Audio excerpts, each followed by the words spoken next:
Well, hey, friends, welcome to the Everyday Mulemanship Podcast. I'm Ty Evans. And for today's guest, we got a good old friend of mine from California, Bryce Hathaway. Bryce, thanks for being on here, bud. How are you? Man, I sure appreciate you.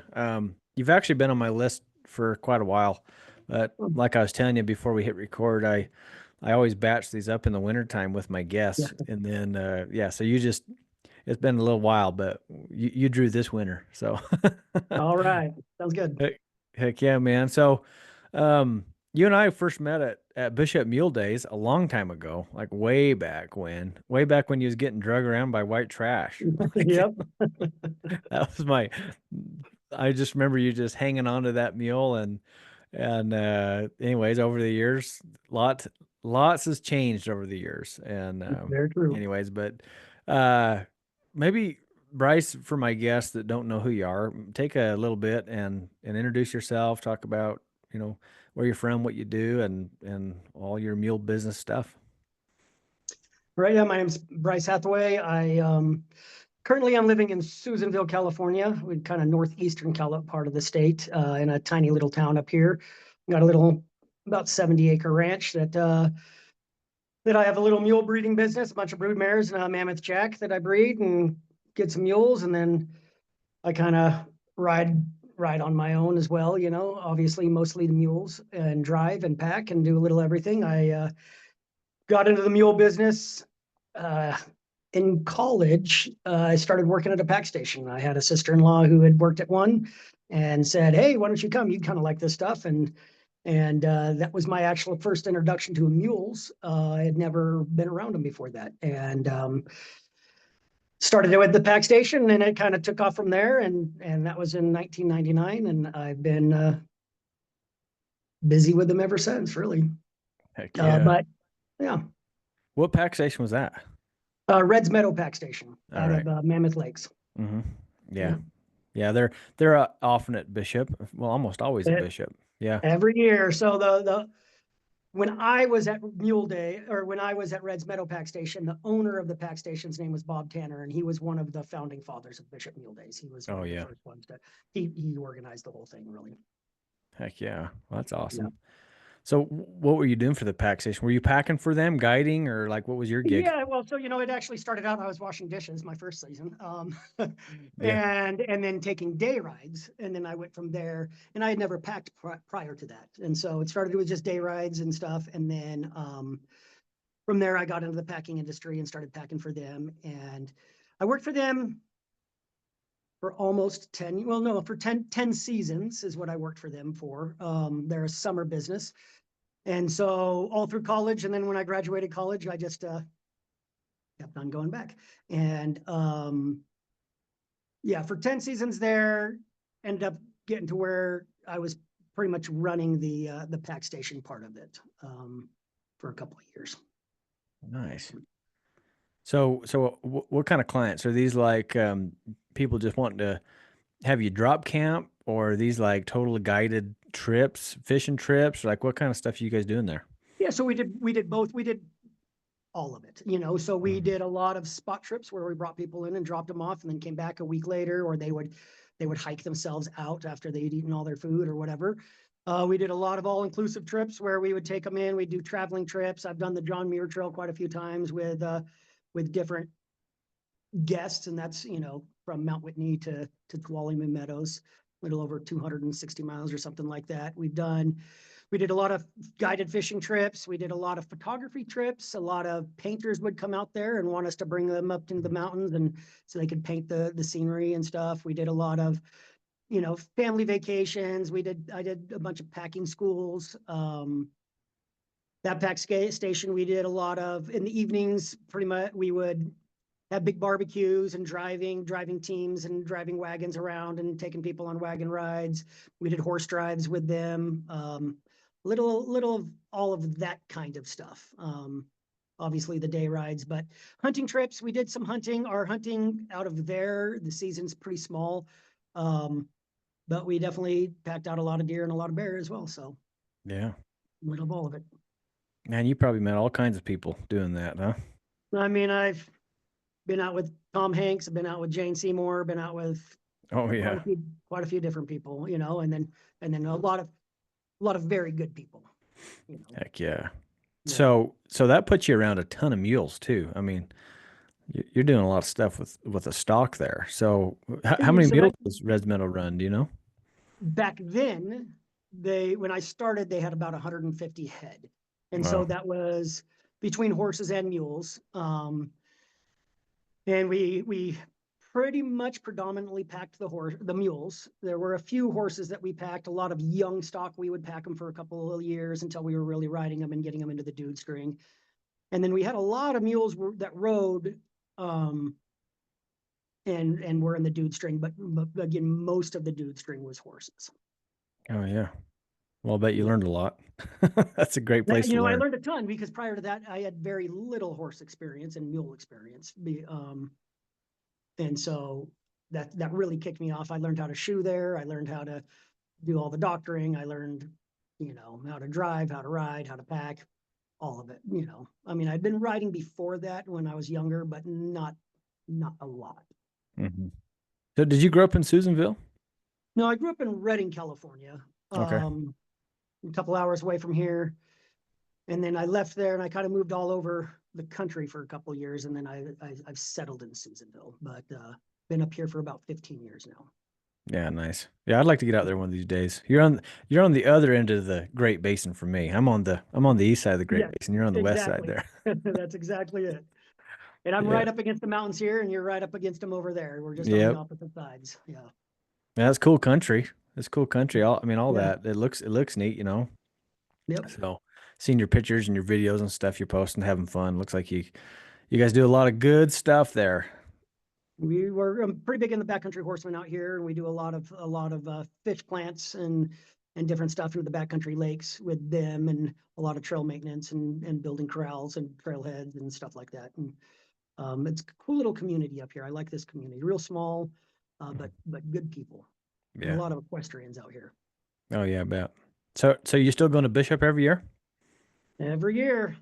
You're like the Bishop Mule Days hero. You're Mm, the I've it I've wouldn't be the same without you. I've had a lot of fun there, and I've met a lot of amazing people there. I would have never thought it, but I've had a lot of fun there. How many I years you been going to that now? was trying to think about that the other day. I think my first year to Bishop Mule Days was 2001. Wow. Yeah, so Um, you're and so yeah. 2001, I think, was my first year, and I was on the Reds Meadow Pack team, Hmm. and then the first year I really competed on anything else was with that Mule White Trash that you talked about, and that was her first year, and I think that was 2003. Um, or 2000, no, that would have been 2004 was her first year, I think. Yeah. Yeah, those are Yeah. good old days, good times. Mhm, yeah. Mm.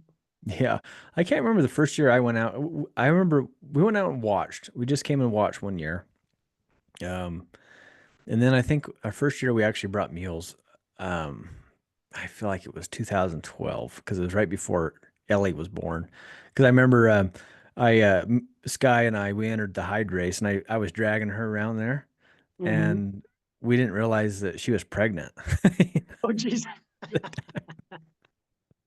So we're Sorry, dragging her doctor. around, dragging her around. And you know how wild that is. Oh Mule yeah, you get run over. everywhere. I'm like, oh my gosh, I'm the worst husband ever.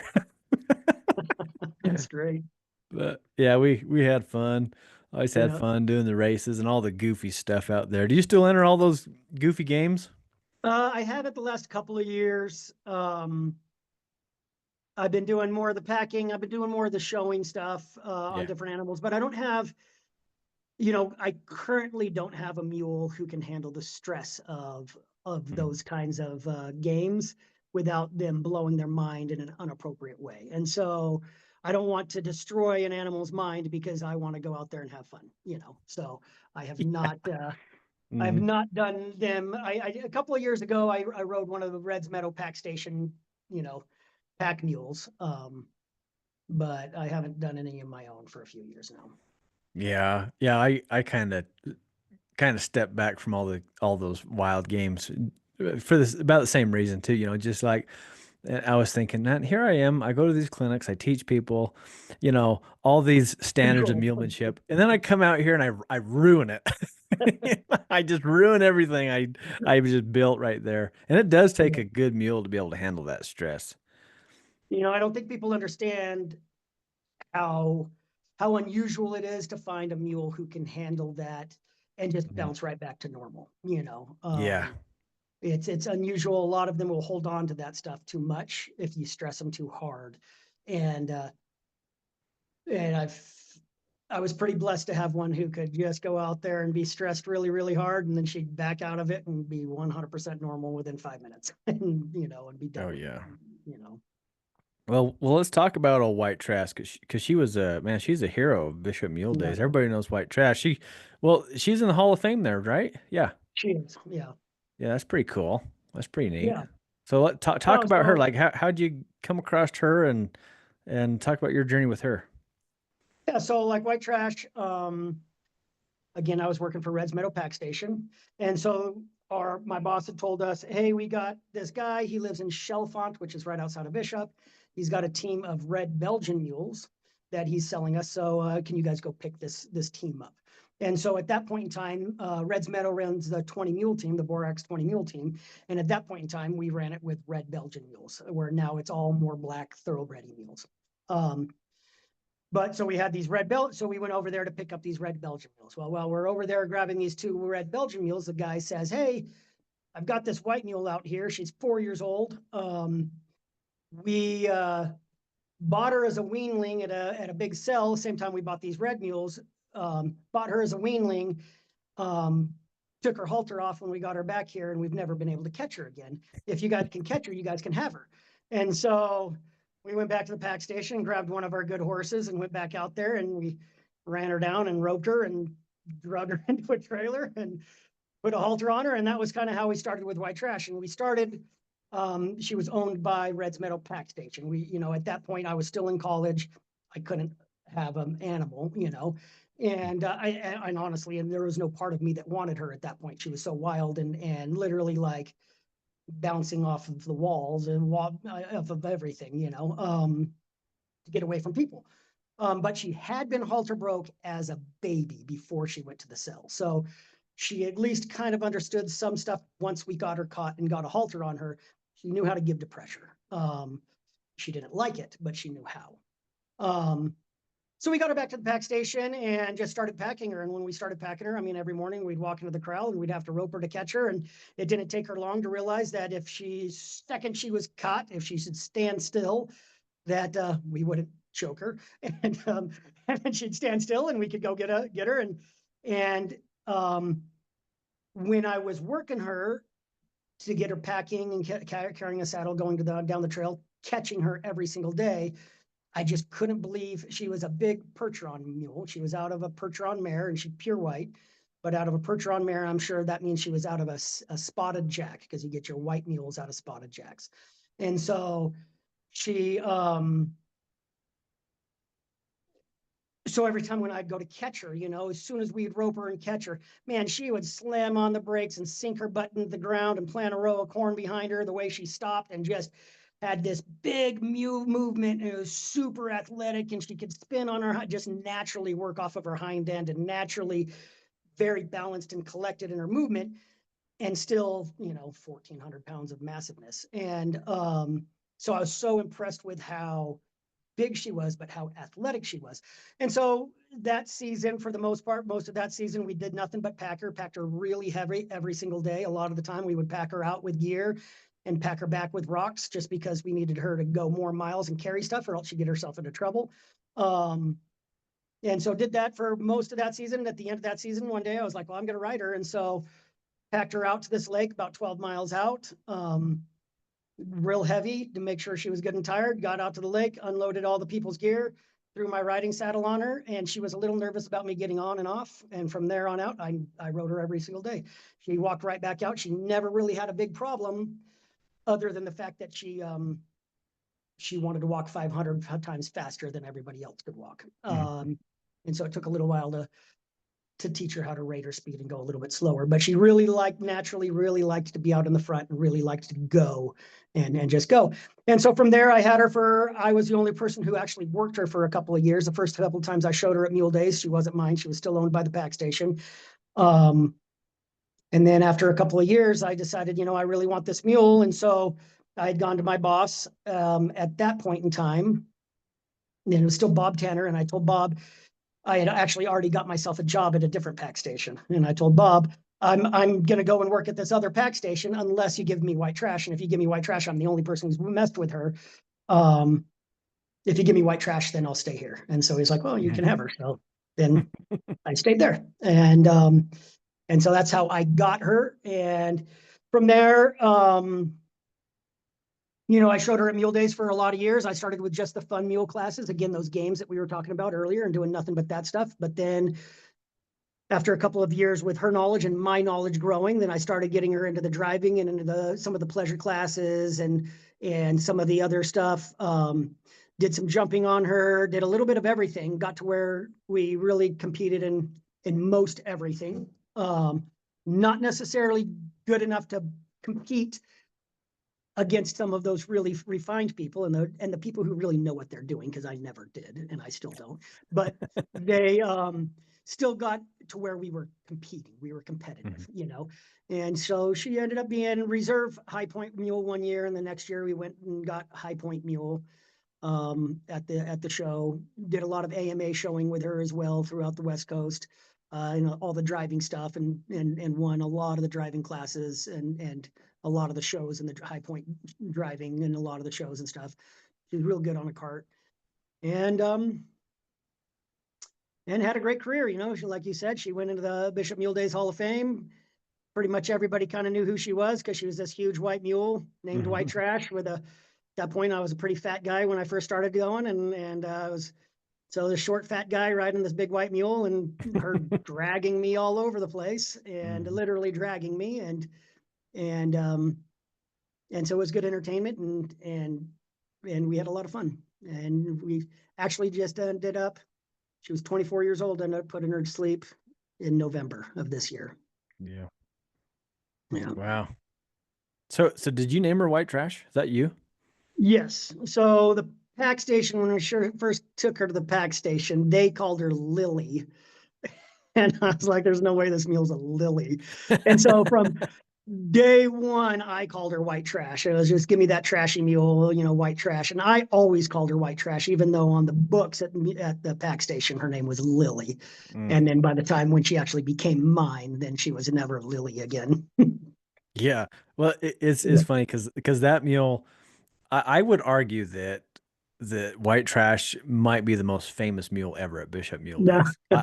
I would argue that because there's plenty of people, yeah, they've shown and they've done really good there, right? We know lots of people that have done that, but not as famous as White Trash. Like it's just people and don't. again, I think that what did it for her was the fact that she stood out so much.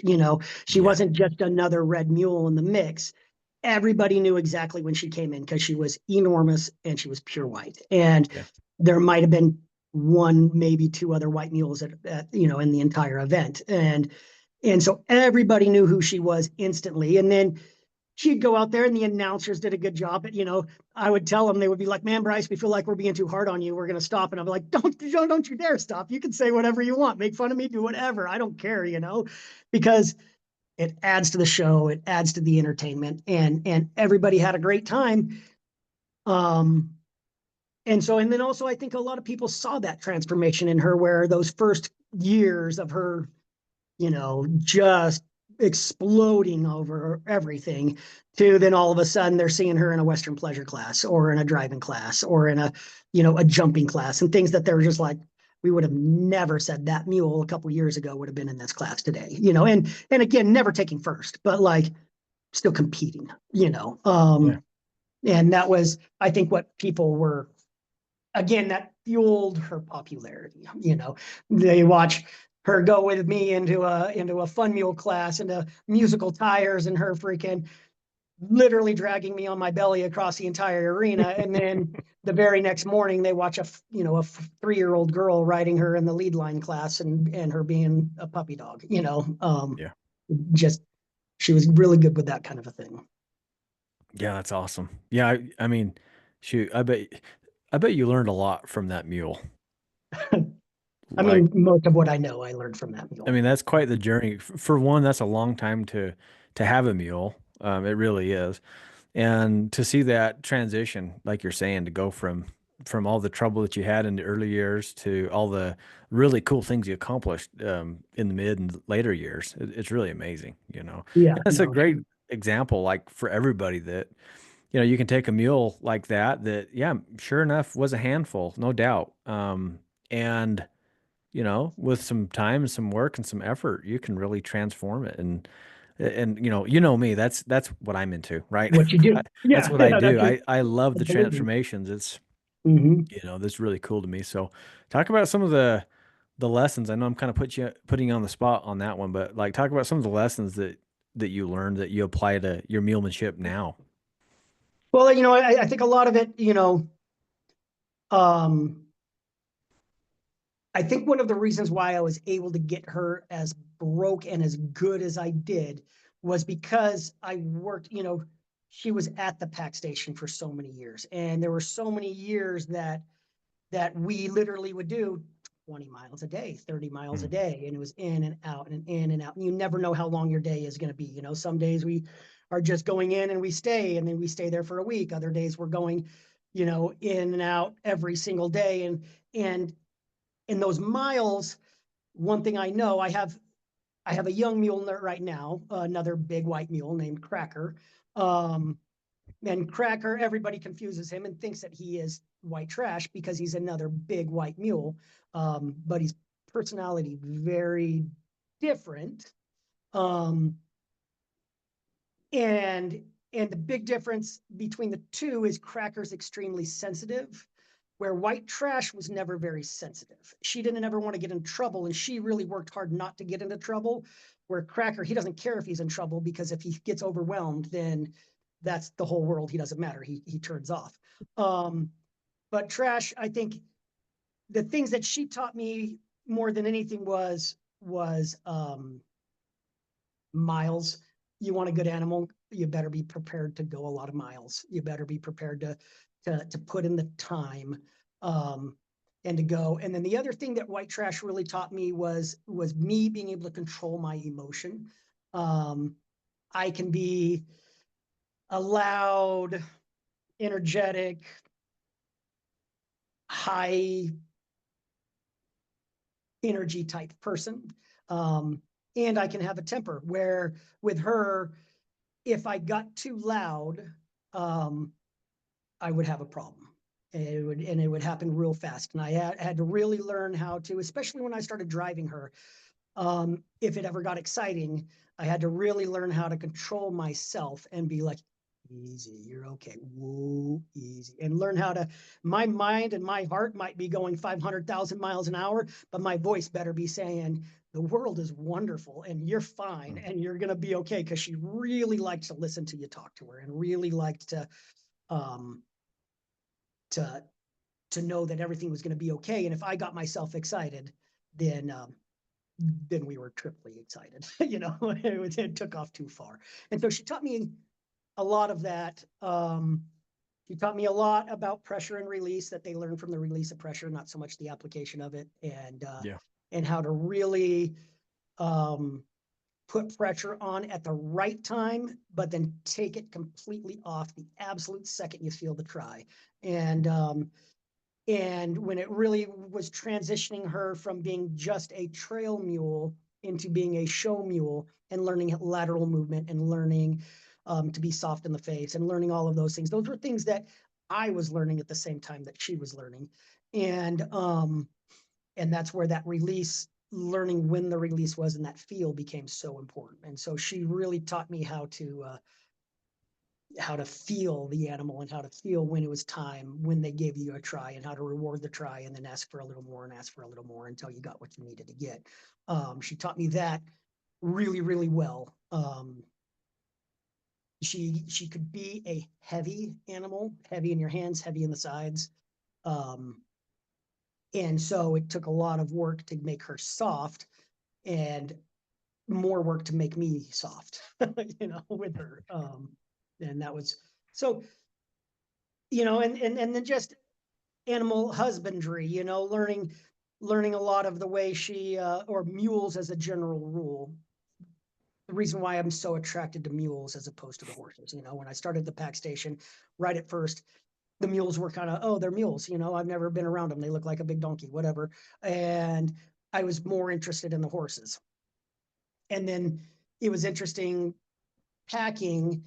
And when I worked with the two, where the switch came into my own mind of like, well, actually, I kind of like the way the mules think better. I kind of like the mules are easier to predict behavior. They're easier to manage, in my mind.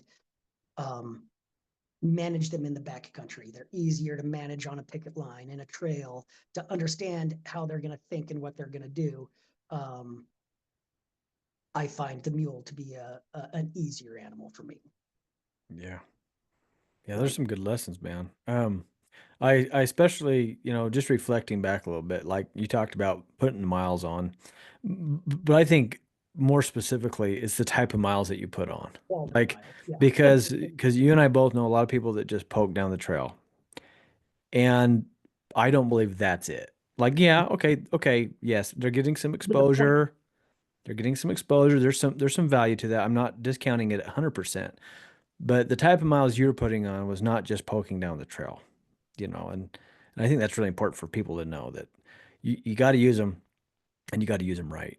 That's yes. Yeah. important. Yeah. Well, and it goes, even though take them out of the trail, take them into an arena. You know, yeah, you can lope circle like Cracker, this mule that I currently have. He's extremely athletic. He wants to go everywhere at a high run, 100% of his life. And if you were going to make him a very happy animal, I would just do endurance and just put him in an extended trot, and we would go 30 miles a day. And he would never use a single brain cell in his entire head. All he would do is just charge and go, rawr, and that would be Mhm. his entire life. And that would actually probably make him a happier mule, because that's all he wants to do. But that's not what I want to do with my life, Yeah. and so for him, yeah, I can take him into an arena and we can lope circles all day, and that's miles. Mhm. But what am I teaching him in his loping circles? I'm teaching him, trying to get him to be soft, trying to get him to carry himself collected, to move underneath himself, whoop, whoop, whoop, to stay in frame, blah, blah, blah. But I have to do more than just miles. There has to be miles with a purpose, I guess. Oh yeah. Yeah, for sure. Like when I'm out, I love to. Well, here in Utah, like where we ride, there's not a lot of actual trails. Like people say, "Oh, looks so great. Can we come tell us where the trails are?" I'm like, "There's not. We don't. There's not really trails. Like you just go. You just go Yeah, out, yeah, just ride. Just do the thing." yeah.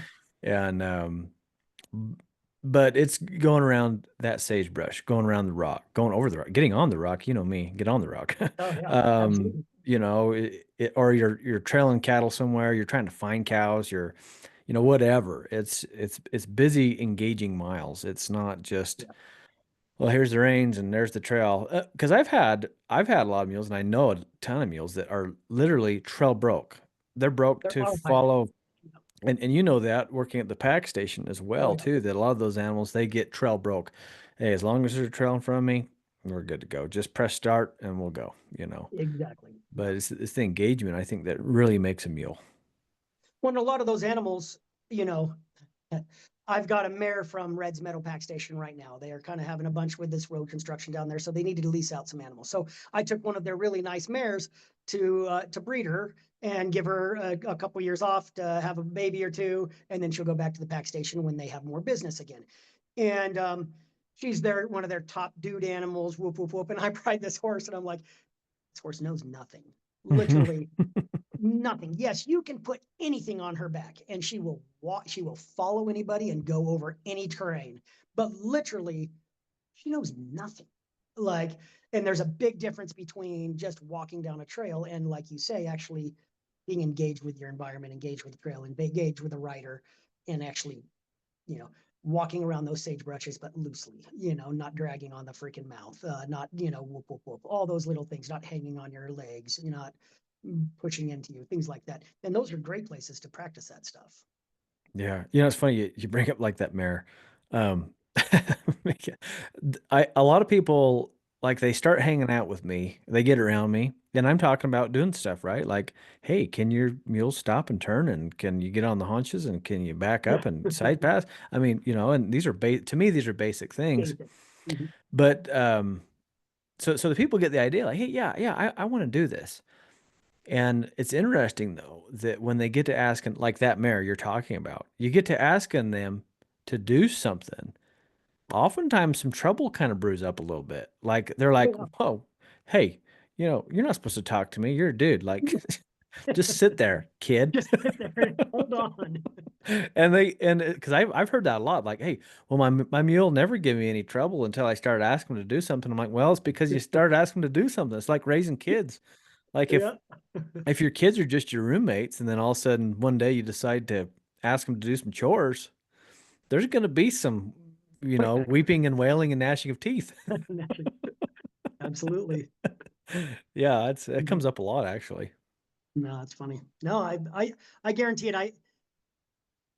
Back when I worked at the pack station, I knew more of that because so many of the dude animals fit that bracket. Mhm. But I'd been out of it for long enough, and I've been working my own animals for long enough that there was a part of me that maybe kind of forgot just how little broke a dude animal is. And then when Mhm. I got this mare up here, and again, they're like, oh, she's just she's the most wonderful mare. She's just the gentlest thing on earth. And she is. She is as kind and gentle. You can put 20 children on her back and she's just going to walk and she's going to do everything she can to protect those kids. But literally, she has no idea what a lateral movement would ever be, or to spin on, like you say, on the haunches or the front end, or to even flex and bring her nose to her freaking or to her your foot. Like she would not even know how to do that. But she's gentle and she's Yeah. kind, you know. You ever think like working there at Reds Meadows or anywhere that when you see a horse like that is so gentle, do you think like, man, what could you have been if you Someplace had else. learned? So that gentle plus knowledgeable and handy, Yeah. that Yeah. is, and we got a mule like that. My daughter Swayze, she rides a mule named Tina.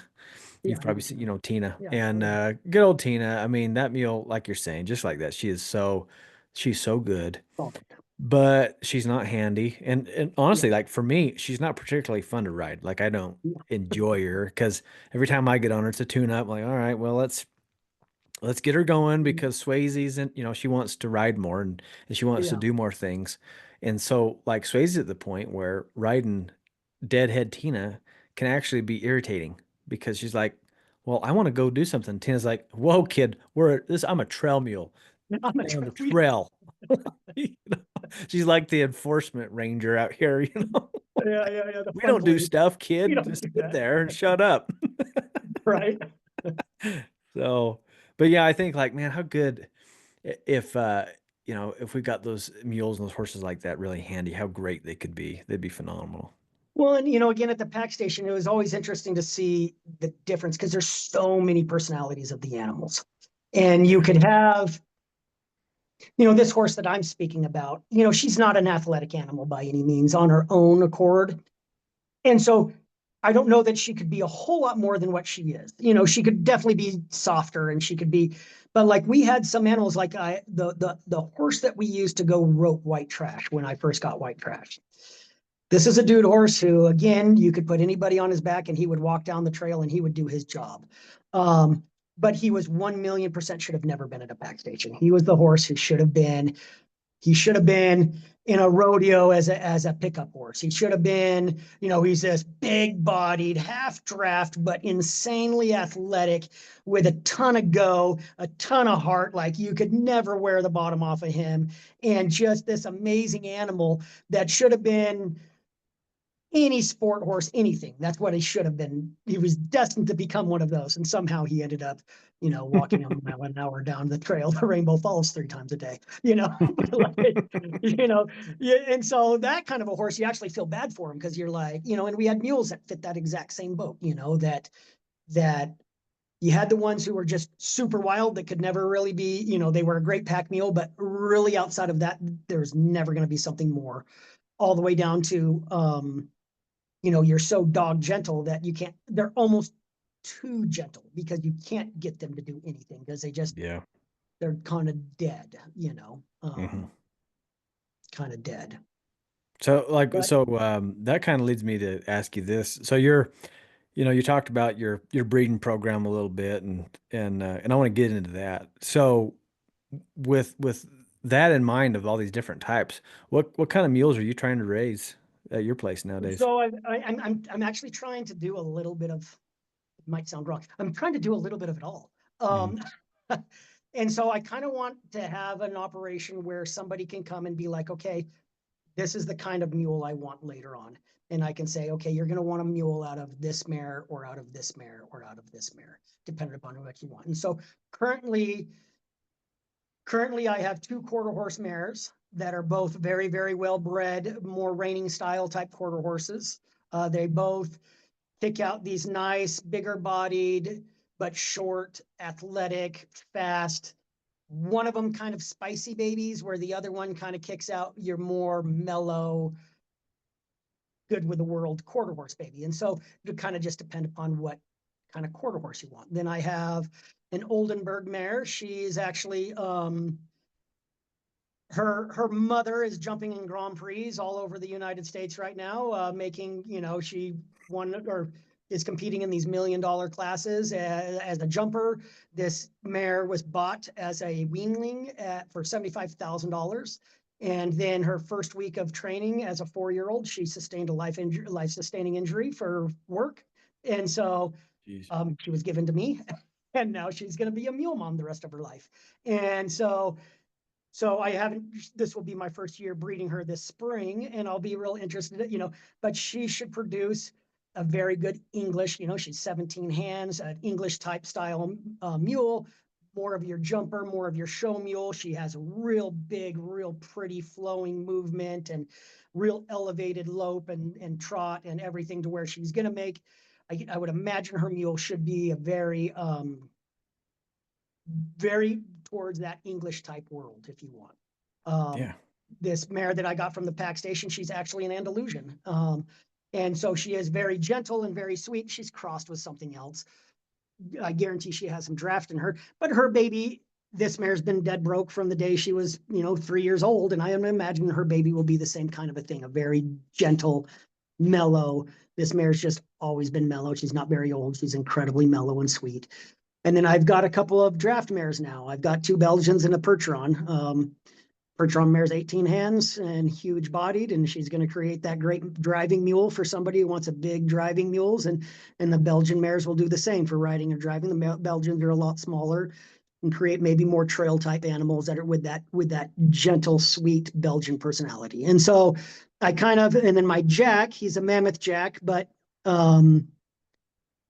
he's just the easiest thing in the entire world. Like, I go to mule days with him, and we laugh because we watch all the other people with their jacks, and they have a crew of people all around their jacks, and their jacks got a chain, and they're doing all of this to keep their jacks away from everybody else and to, seclude them and save them. And I'm standing there in a rope halter, and he's fast asleep, and he doesn't care about everybody going on. And when we're, going up to the gates to go into the arena, and like I do the gymkhana stuff, the barrels and the poles and different things like that on my little Jack. And I'm jumping from him to different mules, and so riding one after another after another. So he's just tied to a fence, and he's got horses and mules and the fence on the other side, and he's just tied there with everybody in the breezeway, everybody around him. And he's just going to sleep. He doesn't care. And so he's got this really mellow, nice personality. And so far, his oldest babies will be 5 this year. And so far, they're all, one of them's kind of sensitive, but for the most part, they're all very easy, good-minded young animals that are hopefully going to do really well. We'll see. time will tell when more of them age up to the point of being really used. But the ones that are all started and getting ridden right now are all doing very, very well. Nice. So, So what's your, I'm go ahead. I'm just interested to see the future. I really want to see how they do in the next couple of years. And I really want to, my goal is to build, again, quality mules that go out into the world with a good start. For me, nothing leaves my property until I try to sell them right when they're weaned. I try to sell them before they're weaned to where by the time they're weaned, they go to their new home. But by that time, they're all halter broke. They've all been ponied down a trail a couple of times. They've all been through water. They've been over bridges. They've been into trailers. You can pick up all their feet. You can do all of that. Um, Obviously, that doesn't mean the work is done. That means the work has been started, but at least they grow up on my property. I've got 70 acres that they're out there, and they're out there with water buffalo and cattle and yak and other horses and mules and donkeys, from miniatures all the way up to 18 hand drafts, and they're learning the herd dynamics of it all. They're learning how to deal with all of that stuff on big property where they can really stretch out and move as well. And so not real big property, 70 acres isn't that big, but big enough property, to where I try to make sure that the babies have a good start so that when somebody takes them, they can hopefully just continue to improve from there. So you said you got water buffalo. Yeah. I got What a do you water do? buffalo that What do you I'm do with breaking water to ride buffalo? right now. Are you serious? You're gonna ride Yeah, so I'm somebody who should never be allowed to go to a horse or cattle auction. Like, him? I'm terrible. So I had gone to a cow auction. I was selling a couple of cows. I breed the Highland cows as well. And so I'm selling a couple of cows. Well, there are some water buffalo that go through, and I'm there with one of my buddies, and neither of us should ever be at a freaking auction. And they had these water buffalo going through that were all supposedly, we were told that they all came from a dairy, and the dairy went under, and they were selling these pregnant cows. So I bought one of them, and he bought three or four. And of course, the ones that he bought were all gentle cows, and the one I bought was like not gentle in any way. She wanted to kill you. But she was pregnant, so I'm like, okay, well, I'll get her baby. And so we got her baby, raised her baby up to about 3.5 months, and I weaned it a little early just because I was wanting it to not continue on with its mother's personality. And mom went back to the auction, and then I've raised the baby, and he's coming up as a 2-year-old right now, and he's literally like the sweetest, gentlest animal on the entire property. Like, you walk outside anywhere in the pasture, and you whistle, and he will come running up to you, making their kind of oinky, honky noise that they make, and come right into you and want you to pet on him, and you jump on him. And yeah, I haven't put a bridle on him, or I put a nose ring in so I can learn how to, start steering them, and I want to make him into a riding buffalo. So we'll see how that goes. Well, no doubt you can do it. You can do it, man. We'll make That's it great. fun. I mean, what's the point? I don't have a point. It's just Nope. because, there's no Because you point. can. Because you can. I have, again, I said I have the yak and I have the Highland cattle. So I was crossing the Highland bull onto the yak cows. And so I have a little baby right now as well. She's a year old, who's half yak, half Highland. And her yak mother rejected her, so we bottle fed her and stuff like that. And so now she's real gentle. So my plan is to ride the buffalo and to pack the yak and go down the trail or down the parade route or whatever and see what happens. Oh, dude. Do you guys get many llamas in the Sierras? We get some too many, Yeah, in we my get a lot opinion. of there's getting to be more and more llamas out here, Yeah. and most of them are troubled by the llamas They initially, lose right? their mind. I can't Yeah. imagine coming upon a yak and a water buffalo. I mean, I'll say for my own animals, the yak and the water buffalo are close enough to cows that, yeah, my horses and mules, when they very first saw them, they kind of side-eyed them, but they didn't care that much. But Yeah, I brought llamas and kept llamas at my house, and I brought camels and kept camels at my house just to try to get my mules and horses more used to them. And even emu, I have emu as well. And the emu and the camels and the llamas, I've got one mare who, like, I mean, she's lived across the field from the emu her whole life, or for like 5 years, and she will still give it the longest, biggest biggest girth around that pen that she doesn't want to come close to them. And the llamas are the same, the camels are the same. Like, so they don't like them. Yeah. And I think too, like the legend of the llama has preceded itself, you know. Uh-huh. We were on a pack trip last summer and we come upon a camp and these llamas were just staked out grazing, you know. But the couple that we were with, they're like, no way. I mean, they got off their mules and they're gonna, you know, I'm like, I don't know if I would lead my mules. Like, I'd rather just ride them. Like, you know, because this is a long walk out of here. More You lose them comfortable on mules. top of them. Yeah. Yeah. So I'm like, I don't know. But they were so stressed out by it. I'm like, just ride, you know, and Mhm. actually the mules weren't bothered at all, you know, Oh, by wow. Mhm. which was good, you know, because I've seen it go the other way too, lots. Absolutely. No, I mean, again, packing, I think one of the largest wrecks I was ever in the backcountry with a string of mules was because of a string of llamas, you know, and the people who have the llamas have every right in the world to be back there just as much as I have to be back there. And so it You're right. becomes Yep. my responsibility to get my animals used to them. Um, because my animals are the ones who are going to lose their minds, not the llamas. And so, but yeah, oof, they don't So what like them. happened? What happened on this wreck?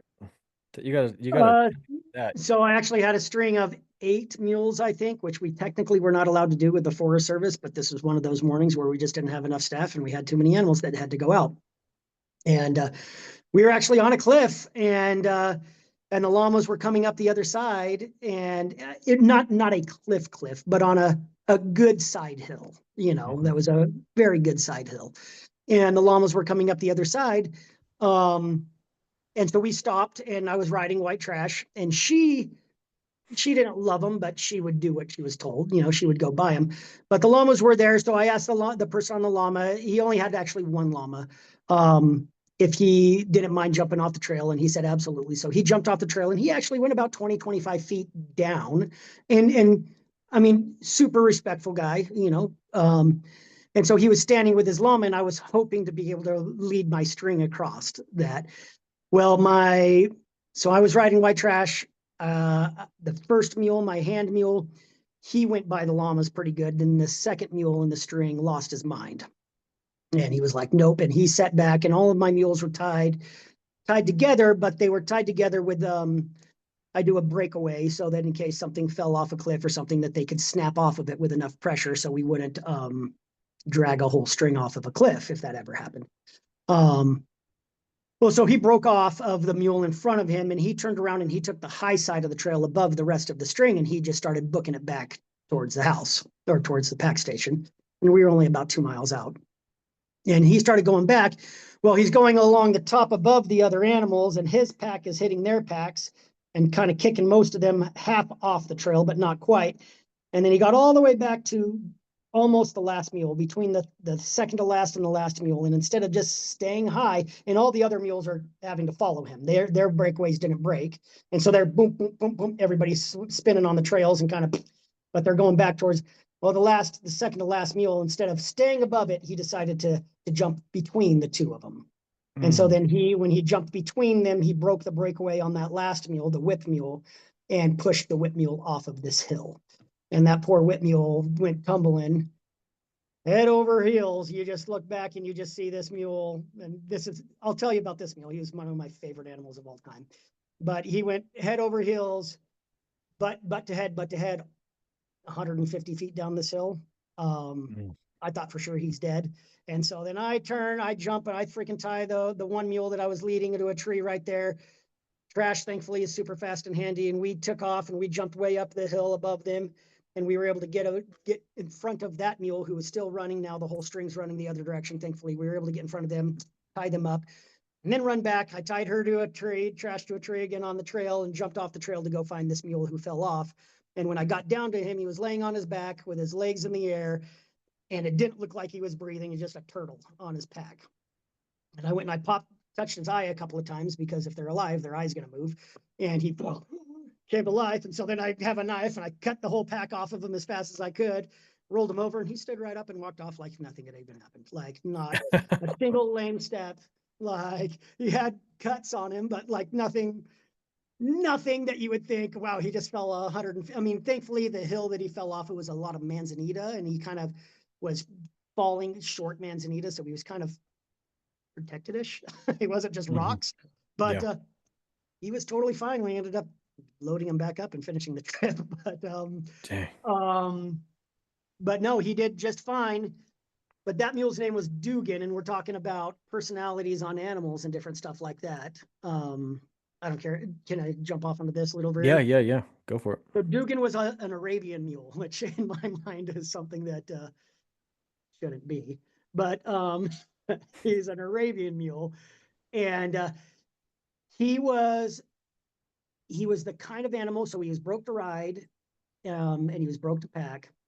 But he was the kind of animal who, like, if he trusted you, then you could get Dugan to do anything in this world, anything, and he would. I mean, so long he'd get nervous, and if you knew who you were, he trusted you, you could do anything.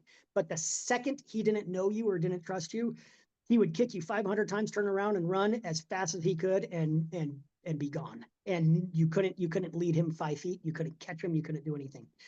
And so Dugan, I packed Dugan pretty much exclusively. I was the only person who worked with him for about 6 years, 7 years. And he was one of those that you just had to learn his little things about him. You put a halter on him once you caught him, and you start walking. And if he stopped, and if you pulled on that lead at all and gave him any pressure when he stopped, he would be like, nope, I'm out. I don't like you. And he would turn and just start double barreling, and you better have a long rope, and then he would be gone.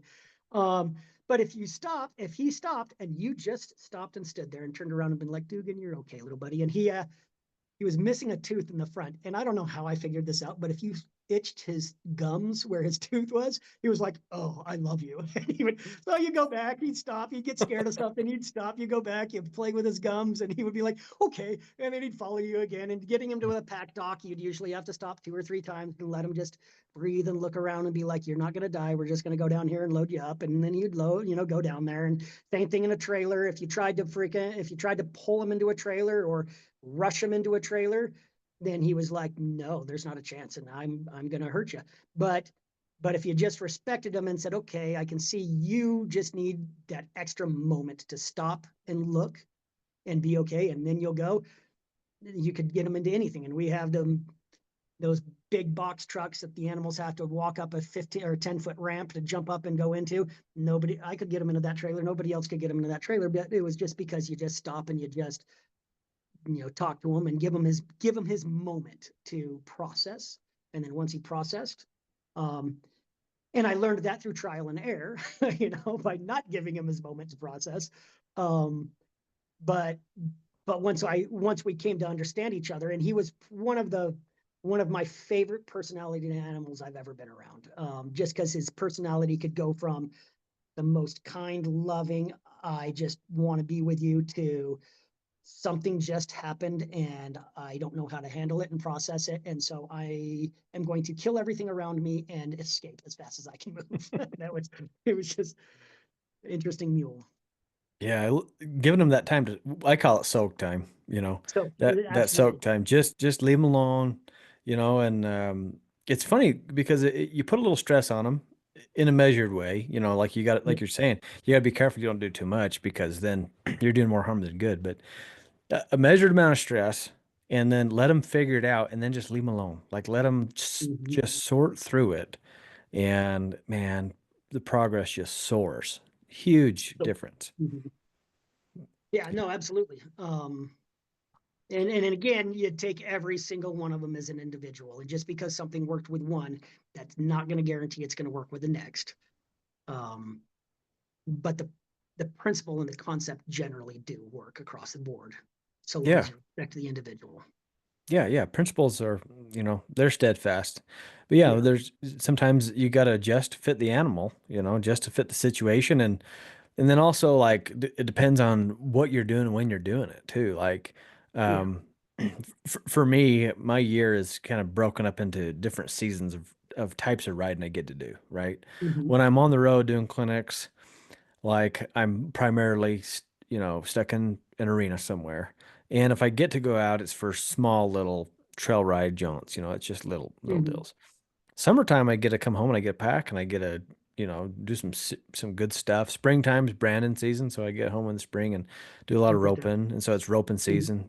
roping season, packing season. Like there's all Yeah. different seasons for me, and it's kind of fun. But I do notice a difference in how my mules turn out depending on what I'm doing, kind of when I start them. So like Hmm.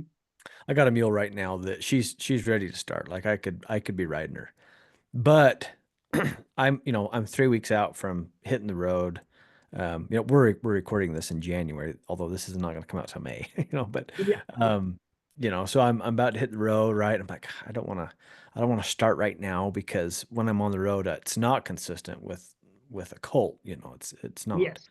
Um, and so I think I'm gonna wait till summer, because I'll be home all of July, all most of August, and get a really, really good start, month and a half, and then be able to go on the road. And um, plus that time, and like for me, July and August, it's mountain time, like Hmm. it's high country time, and the high country makes mules for sure. I love it when I can start them and get them out there. It's so good for them. So. No, absolutely.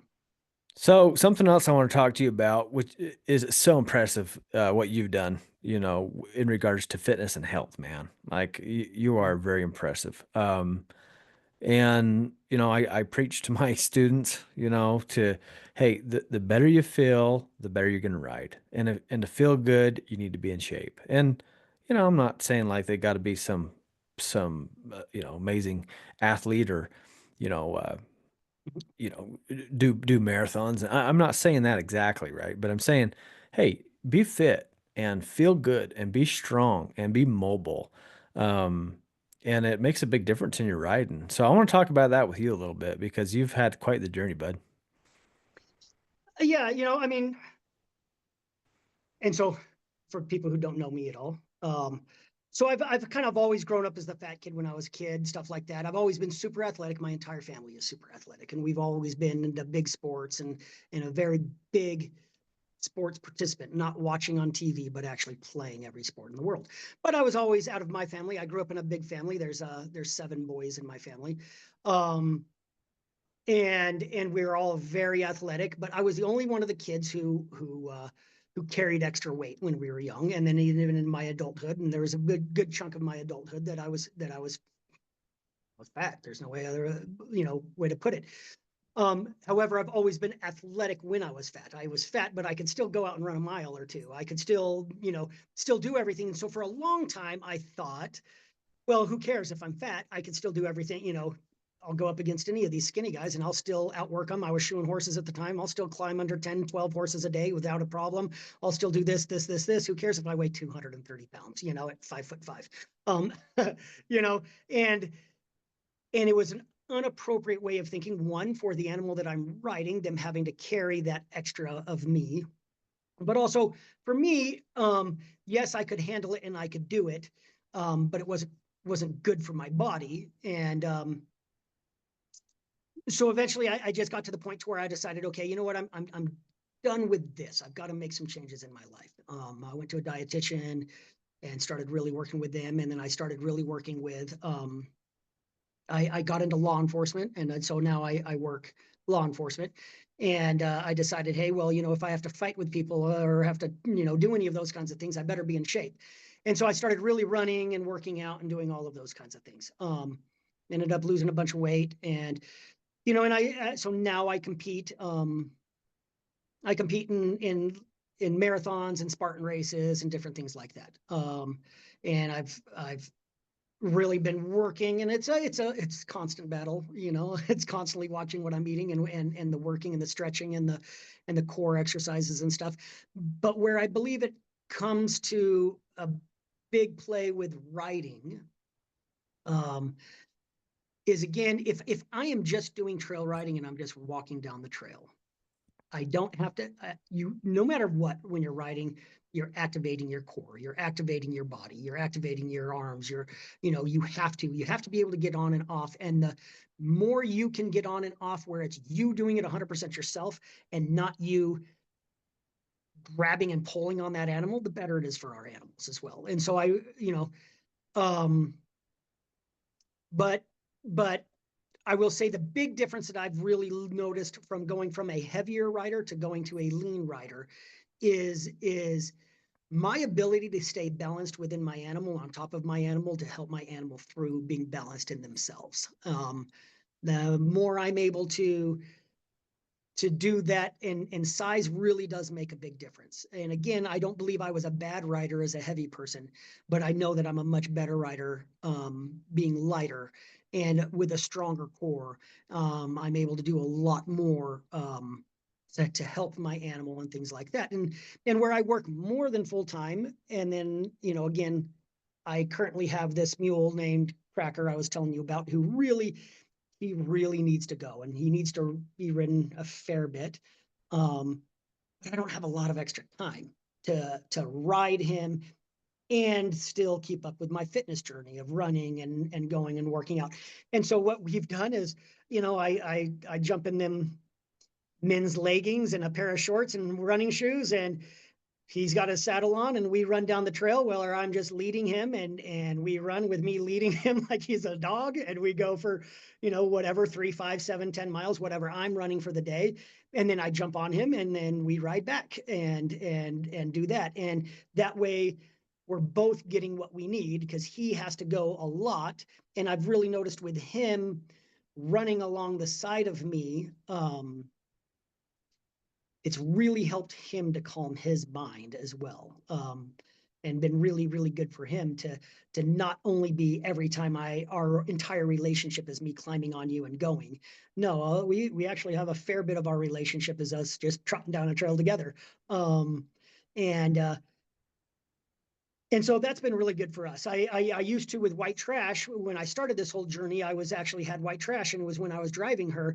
And one of the big things, because I ran into the same problem with timing, and so she could control her speed a little bit better than Cracker can in the driving department. And so with her, I would ground drive her and run behind her, and I'd go out for a 5-7 mile run with her, ground driving in front of me, and just teaching her to collect up and just long trot out as we just went down the trail with me. And I get some funny looks and people laughing at me, but that's what worked for us. That's what I had time for. And it really helped both of us. It helped her build that top line and really help her balance herself without a rider on her back, and not even having to pull weight. She's just having to worry about her own body. And it helped me a lot, being able to capitalize on that time that I don't have a lot of. Yeah, Um, that's a great idea. My I had a student one time. We were talking about stuff like this, and I said, yeah, and she had a younger mule. So I said, hey, ride your mule up the canyon because it's easier on them to pack you up. So ride them up, and it's harder on these colts going downhill. So when you get up there, all right, time to turn around, get off, and lead back, and then you can work on getting in shape. And then also it gives your colt, the youngster, doesn't need to be packing you down the hill. yeah, be better on their knees. And she's like, There's no way I could ever, my mule would never be able to do that." I'm like, "Well, it sounds like it's exactly what you need to do then." Yeah, She was stressed about the mules, like you're saying, there's, a lot of people can get on and kind of ride the mule around, but on the ground, man, they're getting just drug all over the place and all beat up. And, mhm, so, hey, yeah, you need to work on that, got to work on it. So, yeah. no, that's cool. Well, and when I was packing for a living at Reds Meadow, a lot of the packers at that point in time, we all did that. Where even we would have our strings, and any of the harder passes or any of the really rocky trails that the animals had to really pick themselves through. And I know there's a pack station called Rainbow Pack Station, and their packers, their boss requires um, for them to step off and lead their strings down those hills, to again be better on those knees of those animals, because those are animals that all day every day they're up in those rocks and going up and down these big mountains. Take a little load off that animal and get yourself into shape, and you walk down the hills and you ride up the hills. And a lot of packers are doing that nowadays. Yeah. Well, I think it's good. Well, I think physical fitness is important. I feel Yeah, like it's you and I both, we hear of a lot of wrecks and a lot of things happening, and there's so many little things that come up. I'm like, you know what? I wonder if that person, if they were in shape, would they have actually Because if they don't actually get hurt, then it's just kind of a story. Like it's just kind of like Absolutely. Hmm. yeah, well that one time, ha ha ha, yeah, I fell off, but but if they fall off and they get broken, well then now it's a fun story just turned into trauma, and now they're dealing with all kinds of stuff, mentally but if it's the ability to take a hit, especially men tearing their groin Hmm. all the time, man. We do our extreme trail clinic, we're a rock Yeah, yeah. crawling clinic. It's awesome. But I've had a I know lot of what you men mean. come on that and they pop their groin Yep. and they're done. You're done. Done. Like you Done. ain't riding like that. You're done. It's over Yep. for you for Yep. quite a long time. That's a hard one to recover from. Hmm. And even when you do recover, then you're so weak that you're riding scared because you can do it again. And Hmm. um, it's like a lot of guys, I don't know, they'll kind of poo-poo it, but I'm like, hey, stretch, mobility.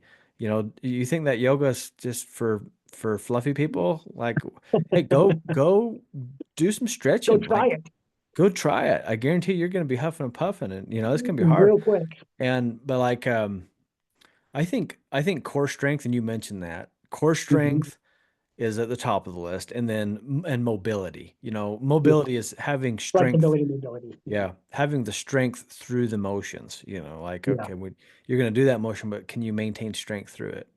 You know, um, Hmm. I think those are so important to riding good. And again, for me, going from a bigger rider, to a leaner person, just an animal spooking, the jumping to the side.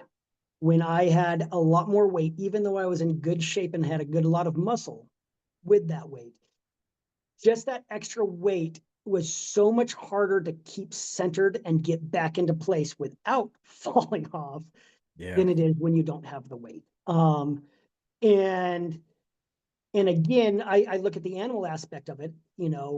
I've seen so many poor mules and horses that, yeah, the animal might make a mistake and they jump and they bolt or something happens and the person falls off and the person breaks a leg, the person does whatever. And then these animals get sold off.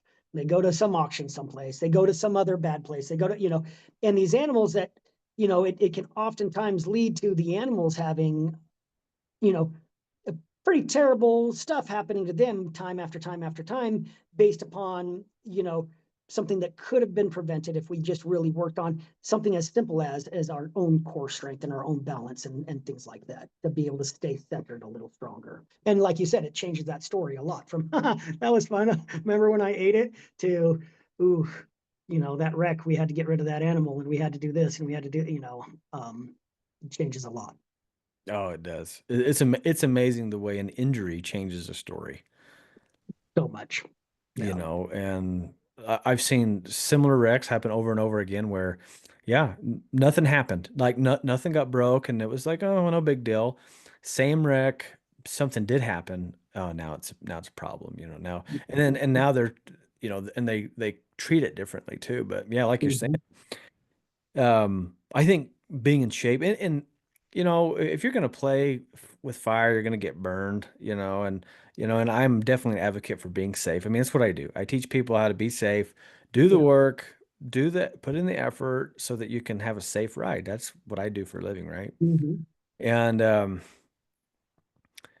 you know, being in shape, I think it's our responsibility to do that. And then even when you even when you do maybe do get hurt, and I've been hurt lots of times, like I've got Mhm. plenty of injuries. So, but I think the difference is because I have been in shape, my recovery time is much shorter. Yeah. Like I just recover Absolutely. better. Yeah. And then I think too, I deal with a lot of people with mental issues after they've been hurt, where they The really, trauma. Mhm. yeah, have legitimate PTSD or trauma or whatever, Yeah. Mhm. and it's legitimate. They're Mhm. feeling that. And but I think being strong and being fit and having that confidence helps override a lot of that. It can help Mhm. mitigate a lot of those mental issues that might come along that, when you're doubting things, you're like, well, hey, I'm fit. I can do this. Okay. All right. Yeah, I got this. I think it makes a Mhm. huge difference. So, I appreciate you being advocate for fitness, and it's always fun. I keep posting your marathons and your psycho Um, Spartan deals. And those look wild. Those look I mean, wild. they're again, the thing that I like about them versus like the marathons, and I love both, Mhm.